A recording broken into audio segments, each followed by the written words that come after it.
আমাদের যে ট্রেড আর পলিটিক্সটা আলাদা করে দেখতে হবে। ওইখানে ডিপ্লোম্যাটিক অনেক কিছু থাকবে, ডিপ্লোম্যাটিক আপনার নাইস সিটিজ আছে, অনেক সেন্সিটিভ, কিন্তু আমার ট্রেডটা তো কমপ্লিটলি আমার এই যে ভারত থেকে যদি চাল না আনি, এখন আমি যদি ভিয়েতনাম থেকে আনতে যাই আরো 10 টাকা করে বেশি লাগবে, আমি এই জন্য ভারতে চটেতে ওখান থেকে আনবো না। আমরা এটা কম্পিটিটিভ প্রাইস হতো। অত ভারত থেকে এর আগে আনিয়েছি কিছুদিন আগে পেঁয়াজের ব্যাপারে একটু দেরি হয়ে গেছে পেঁয়াজটা অ্যালাউ করতে, হয়তো আরো কম, কারণ ভারত ওখানে পেঁয়াজ ছিল, ওরা 5 টাকা 10 টাকাও বিক্রি করতে পারে না, জমি ছিল না।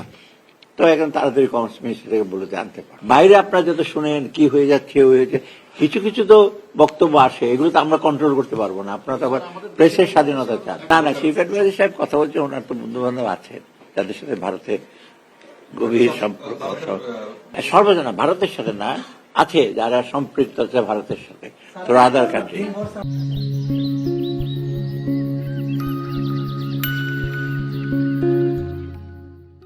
না, নিজের এখনো কিন্তু ওরা আমরা যা দিয়েছি ওটা মনে হচ্ছে যথেষ্ট। গাড়ি টাড়ির ব্যাপার ওরা রিকুইজিশন দিচ্ছে, কিছু গাড়ি তো আমরা ইন্ডিয়াতে পুলিশকে দিচ্ছি, কারণ নির্বাচনী যে কষ্ট হয়তো ওদের গাড়ি কিনতে, তো ওরা বলছে আমরা চাচ্ছি ল এনফোর্সমেন্ট অথরিটিকে গাড়ি দেওয়া, প্লাস ওদের রিটার্নিং অফিসার, সেগুলো তো আমরা দিচ্ছি। এর উপরে যদি ওদের নিজস্ব কিছু লাগে ডেফিনেটলি আমরা না করবো।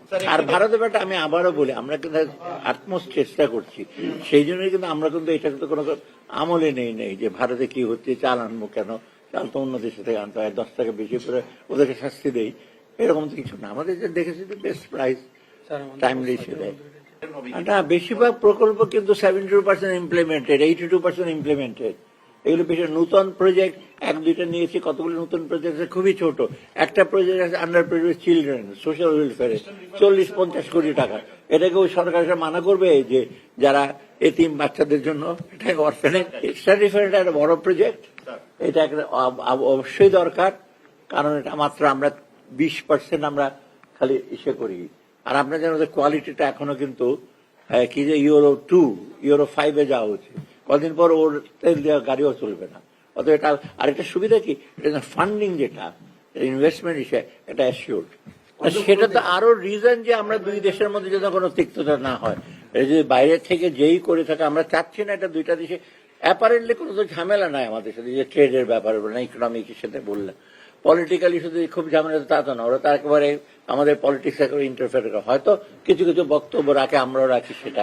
অতএব কেউ যদি করে থাকে তা একেবারে যে ইসে নাই সেটা আমি জানি না, তবে আমরা চেষ্টা করছি কোনোভাবে যেন হবে একটা নেইবারিং কান্ট্রিকে।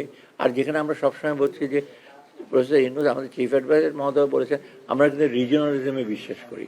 সেই জন্য তো ভারত একটা বড় নেইবার, সেই জন্য ভুটানের সাথে কথা হলো, নেপালের সাথে আমার ভালো সম্পর্ক, আর পাকিস্তানের তো আস্তে আস্তে সম্পর্কটা ইমার্জ করছে। অতএব আমরা কেন রিজনে, আমরা শুধু বাংলাদেশ নিয়ে তো থাকতে পারবো না। আর ভারত তো সবচেয়ে বড় নেইবার আমাদের, বহুত ইকোনমিক, আমার স্বাস্থ্য টাস্থ্য সব ব্যাপারে তো ভারতের সবচেয়ে বেশি আমরা এসে পাই।